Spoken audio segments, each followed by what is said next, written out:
پاک نے برپا فرمایا۔ بڑی یہ کم نصیبی ہے کہ مسلمانوں میں فرقے بن گئے اور امت تقسیم ہو گئی اور تقسیم ہونے سے کمزور ہو گئی۔ لیکن افسوس کی بات یہ ہے کہ لوگ اس بات کو سمجھنے سے عاری ہیں کہ عید میلاد النبی صلی اللہ تعالیٰ علیہ وسلم تو امت اس بات کے شکر کے طور پہ مناتی ہے کہ اللہ نے ہمیں اپنے نبی کا غلام بنایا۔ آؤ میں تمہیں مسلم شریف پڑھ کے سناتا ہوں، اور راوی بھی وہ بندہ جو ہر وقت حضور کے قریب رہتے تھے، حضرت انس بن مالک رضی اللہ تعالیٰ۔ آپ فرماتے ہیں مجھے وہ دن بھولتا ہی نہیں، میں بھلا سکتا ہی نہیں جس دن میرے نبی پاک مکے سے ہجرت کر کے مدینہ طیبہ تشریف لائے۔ حضور اس دن کیا ہوا تھا؟ تو حضرت انس بن مالک فرماتے ہیں ساری بیبیاں چھتوں پہ چڑھ گئیں، ساری عورتیں اپنے اپنے کام میں مصروف ہوتی ہیں، کوئی کسی وجہ سے چھت پہ چڑھ جائے تو چڑھ جائے، ساری کٹھی تب بھی چڑھتی ہیں جب گلی میں کچھ اور ہو، جب کوئی انوکھی بات۔ ساری بیبیاں چھتوں پہ چڑھ گئیں، بچے درختوں کے ساتھ چمٹ گئے، اور فرماتے ہیں کہ 70 کے قریب لوگ حضور کی سواری کے آگے تھے اور باقی سینکڑوں کی تعداد سے سواری کے پیچھے تھے، اور فرماتے ہیں یہ الگ منظر تھا۔ اور یہ مسلم شریف میں نعرہ موجود ہے، مسلم شریف میں یہ صحیح مسلم میں موجود ہے کہ جب حضور مدینے آ رہے تھے تو مدینے والے نعرہ لگاتے تھے یا محمدہ یا رسول اللہ، اور چلتے ہوئے لگا رہے تھے یا محمدہ یا رسول اللہ کا وہ نعرہ لگا رہے تھے۔ اور پھر حضرت انس بن مالک فرماتے ہیں یہ دو منظر یہ تھے، ایک تیسرا منظر بھی تھا۔ مدینہ شریف کے اندر کچھ قبیلے تھے، آج بھی ایسا ہونا نہیں چاہیے، یہ اسلام نہ صرف اس کو ناپسند کرتا ہے بلکہ اس کی تردید کرتا ہے۔ چھوٹی برادری بڑی برادری آج بھی تقسیم ہے، نہیں ہونی چاہیے۔ عرب کے اندر بھی تقسیم تھی، کچھ قبیلوں کو چھوٹا جانتے تھے، کچھ کو بڑا جانتے تھے۔ ایک قبیلہ تھا بڑا قبیلہ، بنو نجار کا، چودھریوں کا قبیلہ، سیٹھوں نوابوں کا قبیلہ، بڑے لوگوں کا قبیلہ۔ اس قبیلے کی بیٹیاں ایک کونے میں دف لے کے بیٹھ گئیں۔ نبی پاک صلی اللہ تعالیٰ علیہ وآلہ وسلم کے غلاموں بات کو سمجھیں۔ ایک منظر یہ کہ عورتیں چھتوں پہ، آج ہم منع کریں گے کیونکہ یہ پردے کی آیتیں نازل ہونے سے پہلے کی بات ہے، اب آیتیں آ گئیں، اب ہم یہ اجازت نہیں دیتے۔ عورتیں چھتوں پہ چڑھ گئیں، مرد گلیوں میں نعرے لگانے لگے، اور بنو نجار قبیلے کی بیٹیاں چھوٹی بچیاں وہ ایک کونے میں دف لے کے بیٹھ گئیں اور وہ پڑھنے لگیں طلع البدر علینا۔ اب تو میلاد غریبوں میں رہ گیا ہے، ہمارے یہاں فیشن ہو گیا ہے، جب حالات خراب ہوتے ہیں تو لوگ برکت کے لیے میلاد کراتے ہیں، اور جب امیر ہو جاتے ہیں پھر انہیں میلاد کے جائز ہونے کی دلیل ہی کوئی نہیں ملتی، پھر وہ یہ فیشن ہے۔ بندہ تھوڑا سا پڑھ جائے نا دو چار چیزیں تو ہر چیز کو غلط کہنا اس کی طبیعت ہوتی، پھر یہ فیشن ہے کہ میری سوسائٹی نہیں ہو گئی، کتابیں نہیں ہو گئیں، فرنیچر نیا ہو گیا، دوست نئے ہو گئے تو مذہب وہی پرانا۔ اوئے ہوئے کوئی ترقی کرنی چاہیے، پھر وہ ترقی کرتے ہیں بیچارے، اور جن کی پیچھے 10 نسلیں اور 50 نسلیں میلاد مناتی آنے کو تو نہیں دلیل کوئی نہیں ملی۔ سبحان اللہ۔ جن کی دادی وضو کر کے کھیر پکاتی تھی 11ویں کی، جب امیر ہو جاتے ہیں تو انہیں 11ویں پکانے کی دلیل ہی نہیں ملتی۔ اب آپ امیر ہو گئے میرے بھائی، آپ کا فیشن ہے، یہ طبیعت کا حصہ ہے۔ آپ چاہتے ہیں کہ میں وہ کام کروں جو درویش لوگ سادے لوگ نہیں کرتے، تم اپنے معاملات کو بچانے کے لیے نعرے لگاؤ تو تمہارے پاس ساری دلیلیں ہیں، لیکن یہ تمہارا نصیبہ ہے کہ تم جھوٹوں کے نعرے لگاتے ہو، لیکن یہ غریبوں کا نصیبہ ہے کہ میلاد والے رسول کا نعرہ لگاتے، یہ غریب کا حصہ ہے۔ لیکن وہ بنو نجار کی بچیاں غریب نہیں امیر گھرانے سے تھیں، انہوں نے جو بات کی اس کو حفیظ جلندری نے لکھا۔ مرحوم کہنے لگے کہ وہ ننھی بچیاں، چھوٹی بچیاں تھیں، کہتے وہ ننھی بچیاں وہاں بیٹھ کر دف بجاتی تھیں اور رسول پاک کی جانب اشارے کر کے گاتی تھیں، اور لوگوں سے کہتی تھیں کہ یہ کوئی ہمارا پیشہ نہیں دف بجانا، ہم تو چودھریوں کی بیٹیاں ہیں، ہم تو بڑے خاندان سے ہیں۔ وہ ننھی بچیاں جو بیٹھ کر وہاں دف بجاتی تھیں، رسول پاک کی جانب اشارے کر کے گاتی تھیں اور کہتی تھی ہم ہیں بچیاں نجار کے عالی گھرانے کی، خوشی ہے آمنہ کے لال کے تشریف لانے، ہمیں بڑی خوشی ہے آمنہ کے لال کے، خوشی ہے آمنہ کے لال کے، خوشی ہے آمنہ کے لال کے، ہمیں خوشی ہے آمنہ کے لال کے تشریف، خوشی ہے بس آمنہ کے لال کے تشریف۔ نبی پاک صلی اللہ تعالیٰ علیہ وآلہ وسلم سے امت کا جذباتی رشتہ ہے۔ یہ پہلے دن سے ہی ابو جہل کب منع کرتا تھا کسی مسلمان کو کہ خانہ کعبہ میں نماز نہ پڑھو، کہتا پڑھو۔ حضرت صہیب ابن سنان رومی سے اس نے کہا کہ آپ اپنے طریقے کے مطابق، مسلمانوں کے طریقے کے مطابق کعبے کے اندر نماز پڑھیں، جو مرضی کریں۔ روکتے تو وہ نبی پاک کے قریب جانے سے تھے، وہ منڈیوں میں بیٹھ جاتے تھے، حضور کے قریب نہ جانا، حضور کے قریب نہ جانا، حضور کے قریب نہ جانا۔ میری بات کو آپ سمجھے اور ہمیشہ یاد رکھیں، امت کا نبی پاک سے جذباتی رشتہ، جذباتی۔ یہ جو رسول اللہ کی امت ہے یہ گناہگار ہو سکتی ہے پر اپنے نبی کی غدار نہیں ہوتی۔ میں آپ کو صحیح کہہ رہا ہوں۔ میرے کلین شیو نوجوان کے کان میں آپ جا کے کہیں نبی پاک، چاہے اس نے نماز نہ پڑھی ہو، چاہے اس نے داڑھی نہ رکھی ہو، آپ حضور کا نام لیں اس کے رونگٹے کھڑے ہو جاتے ہیں، اس کی طبیعت، اس کا دل دھک دھک کرتا ہے، اس کی ایک ایک روح سے محمد محمد کی آوازیں نکلتی۔ یہ فیض ہے رسول پاک کا اور یہ کرم ہے اللہ کا اس امت کے ساتھ۔ امیر ملت پیر جماعت علی شاہ صاحب محدث علی پوری فرماتے ہیں ایک جگہ ہندوؤں کا جلسہ تھا، ہندو پنڈت تقریر کر رہا تھا، اس نے نبی پاک صلی اللہ علیہ وسلم کی شان میں معاذ اللہ کو بے ادبی کر دی۔ مسلمان تھے ہی نہیں، ایک مسلمان تھا، وہ ملنگ نہیں ہوتے دوری ڈنڈے والے، اس کے پاس رنگین ڈنڈا تھا، وہ کہیں دور بیٹھا تھا، تو اس نے سن لی اسپیکر چل رہا تھا، تو وہ ڈنڈا لے کے تو سٹیج پہ چڑھ آیا۔ وہ کہتا ہے میں نے پنڈت کے سر میں مارا ایک ہی ہے پر مارا ذرا صحیح کر کے، وہ ڈھیر ہو گیا، لوگوں نے گرفتار کر لیا، جیل میں چلا گیا۔ پیر صاحب کہتے ہیں میں ملنے گیا، بندے کو بسم اللہ بھی سیدھی نہیں پڑھنی آتی، سورۃ اخلاص بھی ٹھیک نہیں آتی، اسے ربنا آتی نہ دعا نہیں کر سکتا، ملنگ ہے۔ میں ملنے گیا اور میں نے کہا یار نہ تو نماز پڑھے، نہ داڑھی رکھے، نہ تو مسجد جائے، پر تو نے کمال کر دی۔ تو کہتے ہیں پیر صاحب چھم چھم رویا اور پنجابی میں کہنے لگا پیر صاحب میں گناہگار ہاں پر اپنے نبی دا غدار تے نہیں نا۔ یہ گناہگار اور غدار میں فرق ہوتا ہے۔ میں گناہگار ہوں پر یہ تو نہیں نا کسی کی ضرورت کہ میرے سامنے میرے نبی کے بارے میں بات کر جائے اور ساڈی اچھی تے سچی سرکار نو گل کر جائے۔ یہ بات آپ سمجھیں۔ دشمن احمد پہ شدت کیجئے، ملحدوں سے کیا مروت کیجئے، شرک ٹھہرے جس میں تعظیم رسول، اس برے مذہب پہ لعنت کیجئے، اور مثل فارض زلزلے ہوں نجد میں ذکر آیات ولادت کیجئے، اور یا رسول اللہ کی کثرت کیجئے۔ نبی پاک کا پیار امت کے لیے سرمایہ حیات ہے۔ رسول پاک کے ساتھ امت کا والہانہ رشتہ ہے۔ نبی پاک کے ساتھ والے حضرت خبیب کو گرفتار کر لیا مکے والوں نے،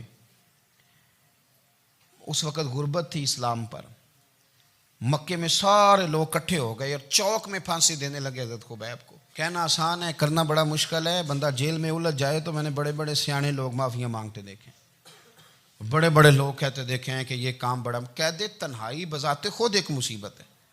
آپ کو اکیلا رہنا پڑ جائے نا، یہ لاک ڈاؤن ہوا ہے تو لوگ نفسیاتی مریض بن گئے۔ اکیلے رہنا، تنہا رہنا کوئی چھوٹا کام ہے؟ حضرت خبیب اکیلے اور مکے کا دور اور چاروں جانب کافر، اور چوک میں جب پھانسی پہ لٹکایا جانے لگا تو ابو سفیان بولے اور بول کے کہنے لگے یار بندہ کوئی کام کر کے بڑا پچھتاتا بھی ہے کہ یار نتیجہ کیا نکلا؟ تو معاذ اللہ آپ کا بھی نتیجہ تو پھانسی ہے، تو آپ کا کیا خیال ہے؟ یہ آپ یقین کریں کہ لوگ صحیح صحیح ساتھ چلتے ہیں، تھوڑی سی دشواری اٹھانی پڑ جائے تو کہتے ہیں میں گاڑی ٹھیک تھا، پر انہی پتھروں پہ چل کے اگر آ سکو تو آؤ۔ میرے گھر کے راستے میں کوئی کہکشاں نہیں ہے۔ لوگ نا میٹھا میٹھا کھانا چاہتے ہیں، تھوڑا کڑوا آ جائے تو مصیبت بن جاتی ہے۔ کہتے ہیں سارے ہی فلانے سے پیار کریں گے تو میں کروں گا، سارے مخالفت بھی کریں گے تو ہم انشاءاللہ پیار ہی کریں گے۔ یہ کیا بات ہوئی کہ ہم زمانے کا رنگ دیکھ کے چلیں گے؟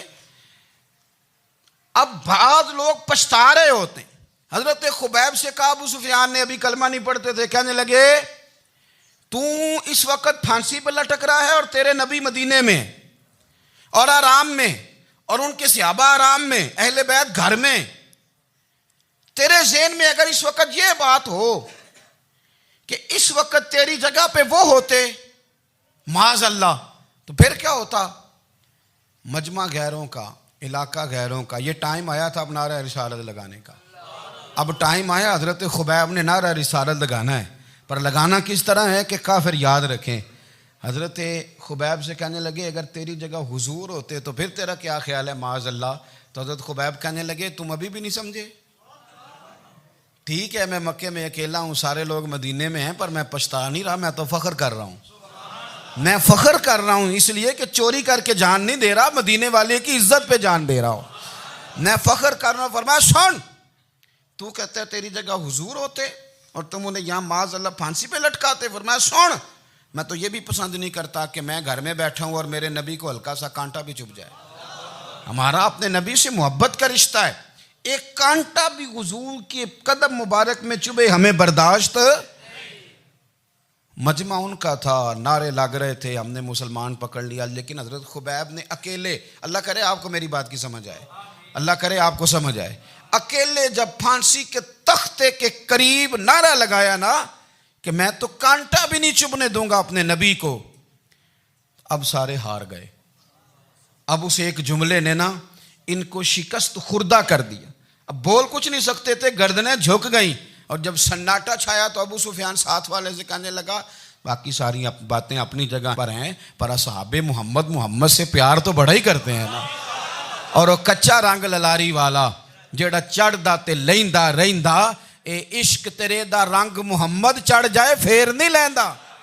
کہا یار پیار تو یہ کرتے ہیں نا، اس میں کوئی شک والی بات؟ اس پیار سے کافر ڈرتا ہے۔ نبی پاک کے ساتھ جذباتی وابستگی، حضور کے ساتھ غلاموں کا جذباتی رشتہ، اور نبی پاک صلی اللہ تعالی علیہ وسلم کی آمد پر تشکر کے جذبات۔ امام رازی نے لکھا ہے کہ حضرت موسیٰ کلیم اللہ علیہ السلام نے تورات کی تختیوں کے اندر ایک امت کا ذکر پڑھا کہ جو امت گناہ کا ارادہ کرے گی تو گناہ لکھا نہیں جائے گا جب تک کر نہ لے، اور نیکی کا ارادہ کرے گی تو رب ان کی نیکی لکھ دے گا، اور جب وہ کر لے گی تو اللہ 10 گنا اجر عطا کرے گا۔ اور وہ ایسی امت ہوگی کہ جن کے چہرے قیامت کے دن نور کی طرح چمکیں گے، اور وہ امت ہوگی جن کی اللہ تعالیٰ زمین ساری پاک فرما دے گا، جہاں نماز پڑھیں گے نماز ہو جائے گی۔ یہ تذکرے پڑھ کے تو حضرت موسیٰ کلیم عرض کرنے لگے اللہ یہ امت میری بنا دے، تو رب کریم نے فرمایا کہ موسیٰ نہیں، یہ تو میرے محبوب کی امت ہے، فرمایا یہ تو میرے نبی پاک کی امت، حضور کی امت۔ اللہ اکبر۔ حضرت موسیٰ معمولی آدمی نہیں، وہ جلیل القدر پیغمبر ہیں جن کا قرآن کے ہر سپارے میں تذکرہ ہے، کہیں واضح طور پہ کہیں اشارتاً، ہر پارے میں۔ اور حضرت موسیٰ اللہ کے وہ نبی ہیں جو رب سے ڈائریکٹ باتیں کریں کوہ طور۔ کہا اے موسیٰ یہ امت تو میرے نبی کی ہے، تو حضرت موسیٰ علیہ السلام عرض کرتے ہیں، امام رازی نے لکھا ہے، کہتے ہیں اے اللہ پھر مجھے اپنی نبی کی امت میں شامل کر۔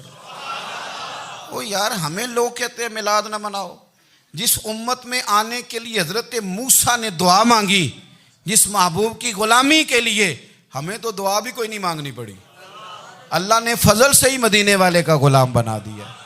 تو ہم حضور کے تذکرے نہ کریں، ہم تشکر نہ کریں، ہم نبی پاک صلی اللہ تعالی علیہ وسلم کی نعت نہ پڑھیں، ہم حضور کے آنے پر جشن کا اظہار نہ کریں، ہر وہ جائز طریقہ جس سے اظہار خوشی ہو سکے وہ میلاد پہ کرنا چاہیے، اور اس کے لیے اسباب بنانے چاہیے۔ امت کا ایک جذباتی انداز ہونا چاہیے نبی پاک کے ساتھ، ایک وارفتگی، ایک ذوق، ایک طبیعت کے اندر وجدان۔ نعرہ مطلب اس طرح نہ ہو کہ بس چل رہا ہے کام، میں نہیں ہوں قائل، میں کہتا ہوں پہلے تو کوئی لگائے نا، اور پھر نعرہ جب لگتا تھا نا تو مسلمانوں کے یہاں نعرہ لگتا تھا تو بڑے بڑے لوگ کانپ جاتے تھے۔ صوفیاء نے لکھا ہے کہ حضرت عمر نے جب کلمہ پڑھا نا تو 39 بندے کلمہ پڑھتے تھے، تو نبی پاک نے رات کو دعا مانگی، اے اللہ عمر کو مسلمان کر کے اسلام کو عزت دے۔ حضرت عمر سویرے آ گئے، میں وہ تفصیل میں نہیں جاتا، بات لمبی۔ حضرت عمر جب آئے نا اور انہوں نے آتے جب کہا نا کہ میں کلمہ پڑھنے آیا ہوں، تو حضور اتنے راضی ہوئے کہ نبی پاک نے کہا اللہ اکبر، تو صحابہ نے نعرے لگائے اللہ اکبر اللہ اکبر، یعنی 40 لوگ مسلمان ہوئے تو نعرے لگے۔ ہمارے صوفیاء کہتے ہیں حضرت عمر کے آنے پر جب نعرے لگے تو بتاؤ کہ وہ تو نعرہ تکبیر لگا، نعرہ رسالت کیوں نہیں لگا؟ تو کہتے ہیں گویا ہمیں حضور نے یہ سمجھایا ہے، حضور کے اشاروں نے سمجھایا ہے کہ میں اب اپنے نعرے خود تو نہیں نہ لگاؤں گا، میں نے تو اللہ اکبر کہہ دیا، عمر آ گیا ہے، میرے نعرے لگاتا رہے گا، وہ نعرے لگیں گے۔ حضرت عمر نے پہلے دن ہی کہا کہ حضور آپ سچے رسول ہیں تو چھپ چھپ کے نماز کیوں پڑھیں؟ شروع ہو گئے نعرے، حضور آپ سچے ہیں تو چھپ چھپ کے نماز کا کیا معنی ہو؟ تو حضور نے فرمایا تیرا کیا ارادہ؟ عرض کی حضور سارے نہیں، ایک میں، ایک امیر حمزہ، ایک لائن کے آگے وہ لگ جائے، ایک کے آگے میں لگ جاؤں، اور باقی مسلمان جتنے ہیں کل 40 تھے، پیچھے 18 19 بچیں گے، تو ایک لائن میں وہ ہو جائیں، ایک میں آگے، ایک میں امیر حمزہ ہو، ایک میں ہوں، تو دیکھ لیتے ہیں یہ ہمیں نماز کیسے نہیں پڑھنے دیتے۔ ہاں دیکھ لیتے ہیں، آئے نا میدان میں، ادھر آ ستمگر ہنر آزمائیں، تو تیر آزما ہم جگر آزمائیں، اور غلامان محمد جان دینے سے نہیں ڈرتے، یہ سر کٹ جائے یہاں رہ جائے کچھ پرواہ نہیں کرتے۔ فرمایا بھی پتہ چل جاتا ہے نا، ایک لائن میں حضرت امیر حمزہ ہو گئے، ایک میں حضرت عمر ہو گئے۔ پہلے یہ مارتے تھے جو حرم شریف میں مسلمانوں کے طریقے پہ نماز پڑھتا تھا، یہ جلوسوں کی بڑی برکت ہے، اندر بیٹھے رہے نا چپ کر کے، نکل جائیں تو پتہ کچھ بھی نہیں چلتا۔ جب نکلتے ہیں نا لوگ کہتے ہیں جلوس کیا معنی ہے، تو میں بتاتا ہوں نا جلوس کا معنی کیا ہے۔ حضرت عمر نے باہر نکلے 2 لائنوں کا جلوس، لمبا بھی کوئی نہیں، بندے بھی 40، اور جناب فاروق اعظم باہر نکلے تو عمر کا نعرہ، عمر کا، حضرت عمر نے یوں کر کے آستینیں بازو کی چڑھا لیں، اور اپنے گلے میں جو ان کے رومال تھا نا اس کو یوں سینے پہ باندھا، اور اس ہاتھ میں تلوار تھی تو یوں کر کے باہر لہرائی، کہنے لگے او مکے کے کافرو ادھر آؤ میرے سامنے، جس نے اپنی بیوی بیوہ کرانی ہو، جس نے بچے یتیم کرانے ہوں، وہ آئے میدان میں، مصطفیٰ کے غلام آج سڑکوں پہ نکل آئے میدان میں ہمارے سامنے ہمارا مقابلہ کرے، آئے نا میدان میں، ہم نکلے ہیں، اب ہم یہاں کعبے میں اعلانیہ نماز پڑھیں گے، ہم پڑھیں گے، طاقت ہے تو آؤ نا ہمارا مقابلہ کرو، آؤ۔ کفر بذات خود بہت بڑا جھوٹ ہے، اور جھوٹ کے پیر، بس 2 بندے نکلے تلواریں لے کے آگے، تو پھر حضرت عمر نے اعلانیہ نماز پڑھوائی خانہ کعبہ۔ تو میرے بھائی رسول اللہ صلی اللہ علیہ وسلم کے غلام تو جب نعرہ لگاتے تھے تو ہو ہی کمال جاتا تھا۔ پھر بریلی کے امام بولے، کہنے لگے پیش حق مجدہ شفاعت کا سناتے جائیں، حضور قیامت کے دن آگے نا ہمارے آگے خوشخبری دیں گے، کہیں گے تم فکر نہ کرو، آ جاؤ میں تمہیں بخشواتا ہوں، میں تمہاری سفارش، آ جاؤ پیچھے۔ حضور نہ پیش حق مجدہ شفاعت کا سناتے جائیں گے۔ یقین کریں بریلی کے امام کو بھی بڑا ہی رنگ آتا ہے بیان کرنے کا، کہنے لگے آپ روتے جائیں گے، اللہ کو منانا ہے نا حضور نے، کہتے ہیں پیش حق مجدہ شفاعت کا سناتے جائیں گے، آپ روتے جائیں گے پر ہم کو ہنساتے جائیں گے، باغ جنت میں محمد مسکراتے جائیں گے، پھول رحمت کے گریں گے ہم اٹھاتے جائیں گے، اور حشر میں ہوگا ہمارا داخلہ اس شان سے ہم یا رسول اللہ کا نعرہ لگاتے جائیں۔